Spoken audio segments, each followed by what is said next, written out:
Ganga versus मंगा। लालची बहू, मैजिक बैग। एक दिन मंगा पूरा घर साफ कर रही थी कि उसे कमरे में एक खूबसूरत सा बैग मिलता है। उस बैग को देखकर बड़े आश्चर्य से मंगा बोलती है, अरे ये क्या, ये बैग तो बहुत अच्छा है। ऐसा सोचकर उस बैग को लेकर उसे हमेशा की तरह शेल्फ में रख देती है। उसके बाद वो अपनी सास गंगा के पास आकर बोलती है, सासू माँ, मुझे आपसे एक बात पूछनी है। हाँ हाँ पूछ, मुझसे क्यों हिचकिचा रही है? हमारे इस रसोई घर में मुझे एक खूबसूरत सा बैग मिला है, वो कहाँ से आई है? अरे तुझे उस बैग से क्या काम? वो बैग बहुत अद्भुत है और ऊपर से बहुत खतरनाक भी है। थोड़ा अच्छे से बताइए ना सासू माँ। उस बैग को पकड़कर तुम जो भी अपने मन में कामना करोगी वो बैग दे देता है। अगर ज्यादा लालच करके तूने किसी चीज की मांग की, कोई जानवर या कुछ भी खतरा हो सकता है, तो उस बैग से दूर ही रहना। ये बात सुनते ही मंगा अपनी सास से बोलती है, सासू माँ, अगर आप बुरा न मानो तो कल हमारे बस्ती के सारे लोग पिकनिक पे जा रहे हैं, लेकिन मेरे जाने के लिए कपड़े रखने की बैग नहीं है, इसीलिए मैं वो बैग लेकर जाऊंगी सासू माँ। मैंने अभी तो बताया था कि वो बहुत खतरनाक है। मेरी बात नहीं समझ में आती तुझे? फिर से उस बैग को मांग रही हो? आपने सब कुछ इतने अच्छे से बताया है, क्या मैं नहीं जानती कि मैं थोड़ा ध्यान रखूं? आप बैग दीजिए और चिंता मत कीजिए, मैं हर चीज का ख्याल रखूंगी। जो कुछ बताना था मैंने पहले ही बता दिया है तुझे। अगर तू मेरी बात नहीं सुनती, ले जा उस बैग को। इस तरह अगले दिन सुबह मंगा तैयार होकर उस बैग में कपड़े लेकर जा रही थी कि तभी गंगा बोली, ये क्या बहू, खाली बैग ले जा रही है, उसमें कपड़े नहीं रखे? अरे सासू माँ, आप ही ने तो कहा था कि इस बैग से जो भी मांगो वो दे देता है। अगर मैं कपड़े मांगू तो देगा ना? अरे यही तो मेरी चिंता है कि तेरा यह लालच कोई ना कोई गड़बड़ जरूर करवाएगा तेरे साथ। सासू माँ, आप निश्चिंत रहिए, मैं सही सलामत वापस घर आ जाऊंगी। इस तरह बोलकर मंगा घर से बाहर निकल जाती है और अपने कुछ दोस्तों के साथ मिलकर पिकनिक पर जाती है। उसके दोस्तों में से कुछ लोगों को अचानक बहुत भूख लगने लगती है, इसीलिए सब लोग बैठकर अपने अपने कैरेज निकालकर खाना खाने लगते हैं। लेकिन तब मंगा अपने बैग में हाथ रखकर बोलती है, मुझे बिरयानी चाहिए। इस तरह बोलते ही बिरयानी का पैकेट प्रत्यक्ष हो जाता है। ये देखकर वहाँ के सभी लोग दंग रह जाते हैं। खाना खा लेने के बाद मंगा बैग में हाथ रखकर बोलती है, यहाँ पे जितने भी लोग हैं उनके लिए पान चाहिए। इस तरह बोलकर वो हाथ रखते ही उसके हाथ में पान आ जाते हैं। सब लोग पान खा लेते हैं और मंगा से पूछते हैं कि उस बैग में है क्या।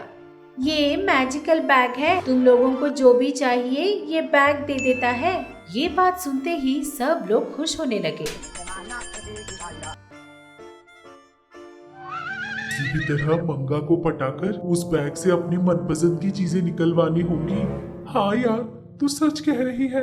इस पिकनिक के खत्म होने से पहले हम उस बैग के अंदर की चीजें नहीं, उस बैग को ही ले लेते हैं।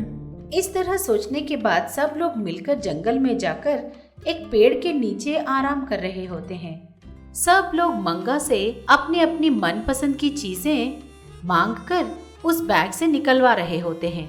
सब लोगों को सारी चीजें देने का वादा करते हुए मंगा बोलती है, लेकिन मैं अगर तुम्हें वो चीजें ऐसे ही दे दूंगी तो इस बैग की महिमा कम हो जाएगी, इसीलिए वो चीजें लेते समय इस बैग में थोड़े पैसे डाल दो।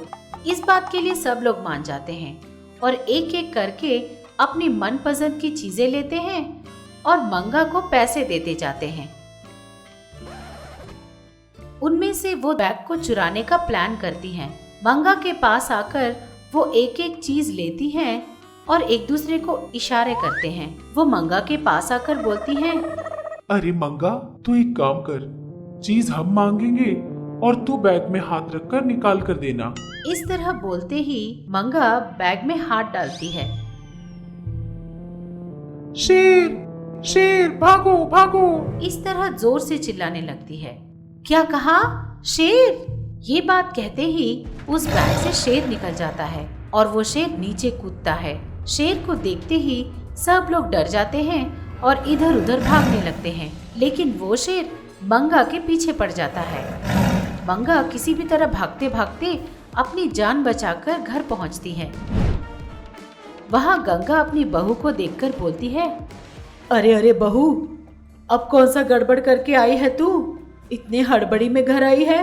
क्या बताओ सासू माँ, मैंने आपके दिए हुए बैग में हाथ रखा और शेर कहा। ये कहते ही बैग में से एक शेर निकल गया। क्या सासू माँ, हमेशा मेरे साथ ही ऐसा क्यों होता है? अरे मैंने कितने बार तुझे समझाया है कि मेरे दिए हुए चीजें तुझे अपने लिए इस्तेमाल करना चाहिए, उसे स्वार्थ से नहीं इस्तेमाल करना चाहिए। वैसे भी जब उस बैग ने तुझे हर वो चीज दी जो तूने मांगी, तो क्या वो शेर को नहीं दे सकता? अरे सासू माँ, मुझसे गलती हो गई। वो देखो, वो शेर आ गया है। ऐसा कहते ही शेर घर पहुंच जाता है, लेकिन तभी गंगा अपने जादू से उस शेर को गायब कर देती है। मुझे बचा लिया सासू माँ आपने। आप मेरी भगवान हैं। आज आपने मेरी जान बचा ली। बहुत बहुत शुक्रिया सासू माँ। इस तरह बोलकर दोनों चैन की सांस लेते हैं। हमें यकीन है कि इस एपिसोड ने भी आपको खूब हंसाया होगा। तो देर किस बात की, बजाओ घंटी और करो सब्सक्राइब। आप गंगा के फैन हो या मंगा के, ये जरूर बताना। ऐसे और मजेदार वीडियोस के लिए देखते रहिए चाचा टीवी।